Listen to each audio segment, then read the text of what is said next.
Fala aí, minha galerinha, bom dia, boa tarde, boa noite a todos e todas. Mais uma videoaula aqui em nosso canal, em nossa página. Vamos hoje falar sobre um tema bastante negligenciado, não falado, não conversado, né, com os nossos pacientes, principalmente no corre-corre do dia a dia, das consultas nutricionais, né, e de uma forma geral com os demais profissionais da área da saúde, que é sobre a fase cefálica da digestão.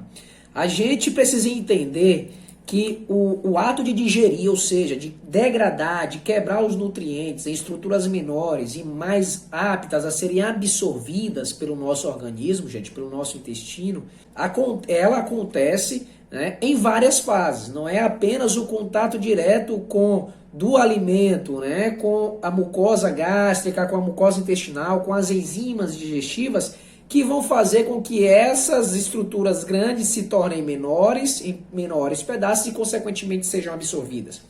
E a gente precisa entender que mesmo antes do alimento chegar na cavidade oral, e muito menos no intestino, né, esse processo de sinalização neurohormonal diretamente com os órgãos efetores, elas já acontecem.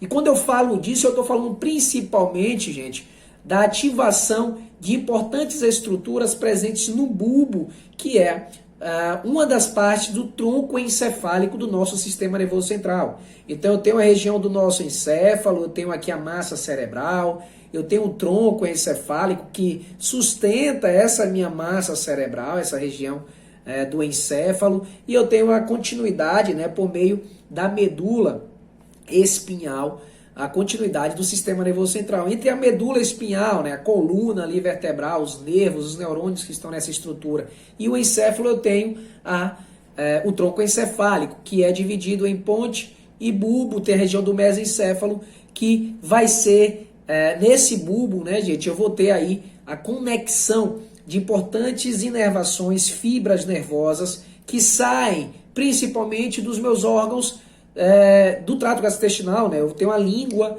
a partir das glândulas, das papilas gustativas, né? Das estruturas que sentem o sabor, o gosto dos alimentos. Eu tenho estruturas presentes na região da orofaringe, na garganta, aqui atrás da cavidade oral, onde a partir do contato de alimentos, né, dos diferentes sabores, gostos e também de receptores presentes na minha cavidade nasal, vai enviar mensagem por neurônios efetores para essa região do tronco encefálico, para o bulbo. No bulbo eu vou ter aí duas estruturas, duas regiões imprescindíveis, principalmente, né, o núcleo do trato solitário, tá, gente? Que é essa primeira estrutura que percebe, que recebe e integra essas informações que veio nesse caso, dessas estruturas da cavidade oral e nasal, tá? Além, claro, das estruturas do trato gastrointestinal como um todo, mas nós vamos começar por elas. A partir do momento em que eu sinto o cheiro, que eu vejo o alimento, que eu ouço o som do alimento sendo preparado, que eu sinto o gosto por meio das papilas gustativas, eu vou ter a ativação desses nervos, tá? No caso, o nervo vago, que a partir da conexão do núcleo do trato solitário, junto com o núcleo motor dorsal do vago, eu vou ter a eferência, ou seja, a saída desses nervos do bulbo para inervar estruturas do meu trato gastrointestinal como um todo. A fase cefálica, ou seja, a fase que o meu encéfalo, o meu cérebro, o meu tronco encefálico, ele percebe que o indivíduo está prestes a se alimentar, é nada mais, nada menos do que a preparação do meu organismo para receber o alimento. Então, sem a fase cefálica, eu pulo uma importante etapa da digestão dos nutrientes. Para a gente ter noção, cerca de 50% do ácido clorídrico liberado no processo digestório, 50%, metade, é liberado na fase cefálica da digestão. Ou seja, se eu pulo essa etapa, ou se eu faço de forma inadequada a fase cefálica da digestão, eu faço com que eu tenha menos ácido clorídrico sendo liberado no estômago e, consequentemente, eu posso ter maior dificuldade de digestão dos nutrientes. Tá? Voltando para a fase, né, para a cavidade oral, o que é que eu tenho? A partir dessas inervações dessas saídas de nervos, né, do nervo vago para inervar estruturas endócrinas e motoras do nosso trato gastrointestinal, eu vou ter, por exemplo, a ativação das glândulas salivares. Nós sabemos, nós temos várias, milhares de glândulas salivares na nossa boca. 3 específicas são as maiores e mais responsáveis, né, pela maior quantidade de produção de saliva, que é a parótida, a submaxilar e a sublingual, cada uma com, né, uma de cada lado, né, duplicado, portanto 6 glândulas salivares grandes que respondem à estimulação parasimpática para liberação, secreção e liberação de saliva. Nós sabemos que a função da saliva não é apenas umidificar a cavidade oral, não é apenas preparar para receber um alimento seco e facilitar a deglutição. A gente sabe que a saliva tem importante função protetora, imunoglobulinas, principalmente imunoglobulina A, está presente na saliva. Nós temos, obviamente, né, a presença da água para umidificar e facilitar a deglutição. Nós temos também, por meio desses componentes na saliva, de imunoglobulinas, de substâncias antimicrobianas que dificultam o crescimento e a infecção da cavidade oral e também dificultam aí o surgimento, por exemplo, de cárie dentária. Tá? Uma outra importante função da saliva é a digestória. Nós sabemos que a lipase lingual presente nessa saliva, na composição da saliva, nós temos também em menor quantidade a lipase, tá, gente? Em adultos, em menores, em indivíduos, crianças, jovens, tem uma quantidade considerável, né? Justamente pela imaturidade do sistema enzimático pancreático, porque lá embaixo eu vou ter mais secreção de lipase pancreática. Então, em indivíduos pequenos, crianças, recém-nascidos, eu tenho uma lipase lingual, salivar bastante desenvolvida, e vou ter também a liberação da amilase salivar, que é onde inicia o processo de degradação, de quebra dos carboidratos. Por isso a importância do processo de mastigação lenta, gente, de mastigar bem, devagar e atenciosamente, para que essas estruturas tenham contato com o máximo possível de partículas dos alimentos, para proteger melhor. Então, se eu tenho uma estrutura, um micro-organismo, uma cepa, uma grande quantidade de micro-organismo em um pedaço do alimento, que porventura eu não mastigue bem, eu evito com que essas imunoglobulinas da cavidade oral já comecem a entrar em contato com elas. Então eu vou esperar que chegue no estômago, que entre em contato com ácido clorídrico, entre em contato também com as imunoglobulinas presentes no estômago, para combater, né, para fazer essa primeira defesa antimicrobiana, imunológica. Tá? Então, além das glândulas salivares, eu vou ter inervação por esse nervo vago, por meio do sistema nervoso entérico, que é um sistema nervoso específico do trato gastrointestinal, tá, gente? Que vai inervar tanto o músculo do trato gastrointestinal, tanto a musculatura lisa do trato gastrointestinal. Por exemplo, no estômago nós vamos ter as camadas, né, de musculatura circular, de musculatura longitudinal, que vai ser inervada, que vai entrar em contato diretamente com esses nervos, e nessas terminações nervosas vão ser liberados, por exemplo, a acetilcolina, que é um neurotransmissor liberado por esses neurônios do sistema nervoso parasimpático. Qual é a função dessa estrutura, por exemplo, gente? Quando eu inervo essas estruturas e eu comunico com a musculatura e com as glândulas endócrinas, eu estou falando para elas o quê? Olha, vem alimento aí, já está chegando alimento, o indivíduo já está sentindo o cheiro, já está olhando, eu estou perto de me alimentar. Logo eu começo a preparar o meu trato gastrointestinal para receber. E quando eu falo de estômago, eu estou pensando em quem? Ácido clorídrico, como eu já falei, cerca de 50% dele é produzido na fase cefálica da digestão. Quando o indivíduo está em contato com o alimento, está vendo, está sentindo o cheiro e começa a colocar esse alimento na boca. Então, quando eu chego no estômago, eu já tenho ali um ambiente propício para fazer a desidratação das proteínas, para fazer a esterilização das estruturas que está chegando na cavidade gástrica, né, na câmara gástrica. Além disso, a gente precisa entender que esses componentes neuronais, né, que a acetilcolina, que o nervo vago, eles são importantes ativadores da gastrina, que é o principal estimulador do ácido clorídrico pelas células parietais do meu estômago. Além disso, gente, eu tenho que lembrar do importante fator intrínseco. A partir da ativação do nervo vago, eu tenho estruturas que secretam o fator intrínseco, que é indispensável para a absorção da vitamina B12, tá? Indivíduos que têm dificuldade, que têm inibição da secreção do fator intrínseco, principalmente indivíduos que fazem uso de inibidores de prótons, né, que são os fármacos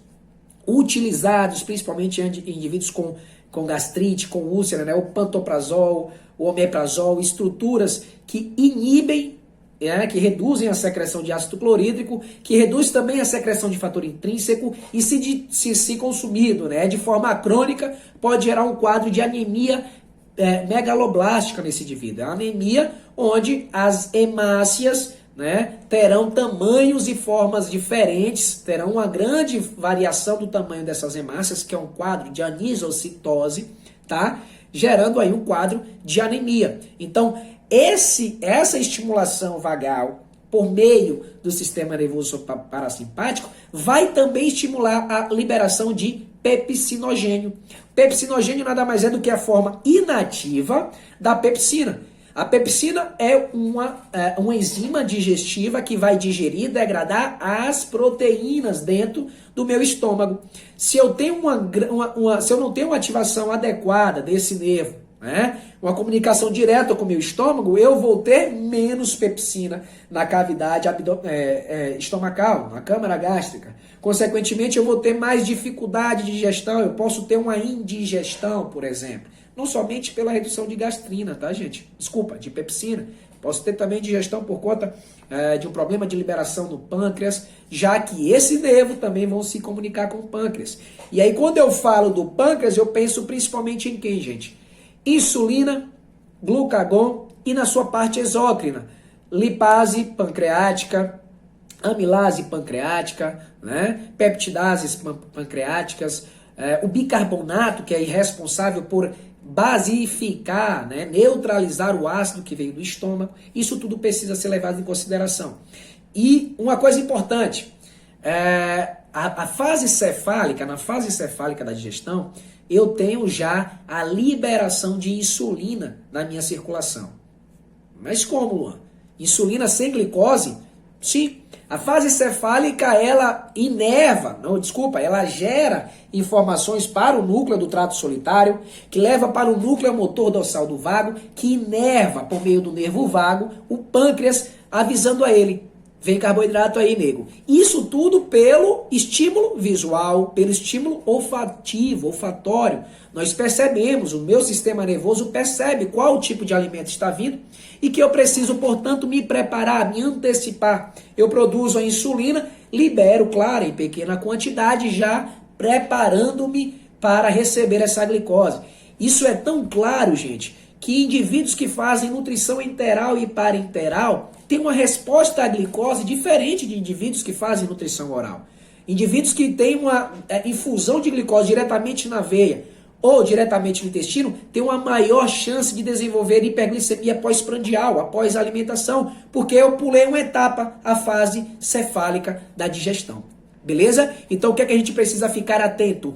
Essa fase é importantíssima. E o que eu devo fazer, Luan? Primeiro, me preparar para a refeição, tá? Comer devagar, né? Ver quais são os alimentos, né? Sentir o cheiro do alimento, comer muito bem e devagar, tá? Se alimentar de forma lenta, para que eu possa preparar todas as estruturas do meu organismo para receber esses nutrientes. Eu penso também, claro, gente, qual outras funções, né? Quando eu falo da ativação do meu sistema nervoso central antes de receber o alimento, eu estou pensando em gastrina, que eu já falei, liberação de ácido clorídrico. Eu estou pensando em colecistoquinina, tá? A partir dessa preparação, eu tenho uma adequada liberação de colecistoquinina. Quais são as principais funções da colecistoquinina dentro do nosso organismo, gente? Primeiro, eu vou estimular a minha vesícula biliar a ejetar a bile de dentro dela, ou seja, eu vou promover a contração da vesícula biliar e a expulsão da bile para que eu entre no intestino para fazer a emulsificação das gorduras. Então a colecistoquinina, que é liberada de forma adequada quando eu me alimento devagar, de forma tranquila, pensando no alimento, comendo bem, num ambiente tranquilo, eu vou fazer com que, além de contrair a vesícula biliar, eu vou relaxar o esfíncter de Oddi. O que é o esfíncter de Oddi, gente? Aquele canal que permite, que está em contato direto com o intestino delgado, tá? Que permite com que as secreções biliares, hepáticas e biliares, e as secreções pancreáticas saiam. Lembre da anatomia lá do pâncreas em contato direto com o ducto, né, que traz a secreção biliar, e eles se encontram cá na portinha do esfíncter de Oddi para ser liberado no intestino. O pâncreas liberando as suas secreções exócrinas, lipase, amilase, peptidase e o bicarbonato, e a vesícula biliar liberando a bile para a emulsificação da gordura. Além disso, eu preciso pensar também na secreção da leptina. Uma adequada estimulação do meu nervo vago com as estruturas do estômago, por exemplo, que é quem produz a leptina além do tecido adiposo, que produz a maior parte, vai ser indispensável e fundamental, gente, para o controle da ingestão de alimentos. Indivíduos que ativam a fase cefálica de forma mais correta, mais adequada, elas tendem a ter a sensação de saciedade antes. Dentre vários motivos, porque eu tenho a maior liberação de leptina. E qual é uma das funções da leptina, gente, que age no nosso sistema nervoso central?